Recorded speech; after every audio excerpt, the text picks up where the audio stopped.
Hello everybody and welcome back to the Batman Review series. Today I will be reviewing Season 1, Episode 2, Stuck in the Middle, which is Part 2 of Hi Diddle Riddle, which was Part 1. And I really like how they rhyme the titles of the two episodes in the first couple seasons. The episodes go together and it's just kind of a nice touch to rhyme both parts of the episode. Just a little thing that I appreciate as a viewer. So we start with a bizarre and strange previously on segment with some interesting narration and dialogue. I'll leave it at that. And then we basically pick up where we left off, where Robin is kidnapped by the Riddler. And we find out that this is because part of the Riddler's plan is basically to make a mold of Robin's face and have his assistant Molly from the first episode dress as Robin, including using a mold of his face to basically trick Batman and get her into the Batcave. So a fair enough plan for this type of show and this type of situation. A little bit more interesting than the plot of the first episode, in my opinion. So they have this plan to get Molly into the Batcave. And I have to say, it leads to a really well done driving scene. I actually thought the special effects and the driving itself was really good. Sometimes in these really old shows, it doesn't look the most realistic, and obviously it doesn't look as great as something now. But I thought for a mid-60s television show that this was done really well. I would go as far as to call it a pretty exciting and amazing scene.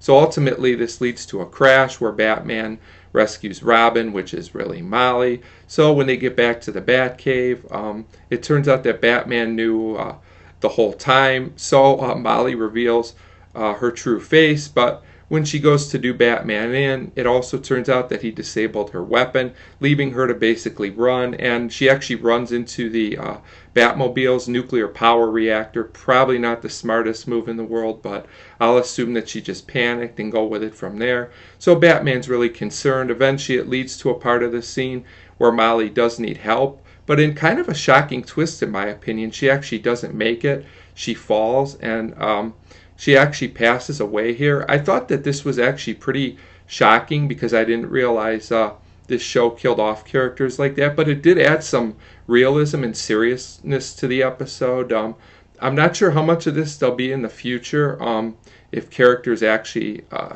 get killed like this, but I did think it was kind of interesting that this happened. So at this point, it leads to the next part of the episode where Batman rescues Robin, but the Riddler temporarily escapes, and another pretty well done action scene. I'm actually pretty impressed with this show in that regard so far. This ultimately leads to a showdown where we learn yet another part of the Riddler's plan was to steal these priceless stamps, I guess, which I guess is fine. There's a lot of plots in these episodes, but I'll just go with it. What's more important here is that this leads to the first ever classic Batman fight scene where we see the physical fighting on screen, and we get words like bam and kapow to go right along with it, flashing on the screen.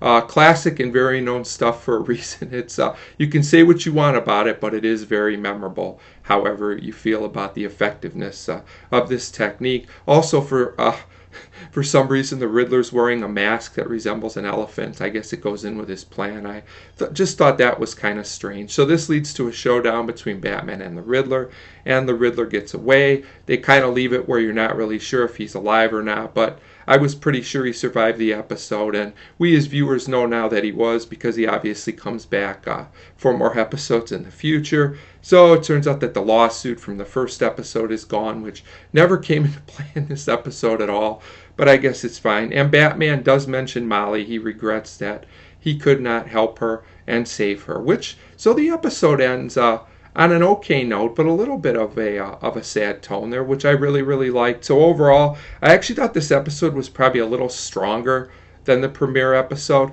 but Batman didn't dance in this episode. So, you know, it weighs out pretty even. So overall, I give Stuck in the Middle the same rating as the first episode, 4 out of 5. Definitely, I recommend this 2-part episode, though. It's a great introduction to the show. So 4 out of 5 for Stuck in the Middle, and thank you very much for watching.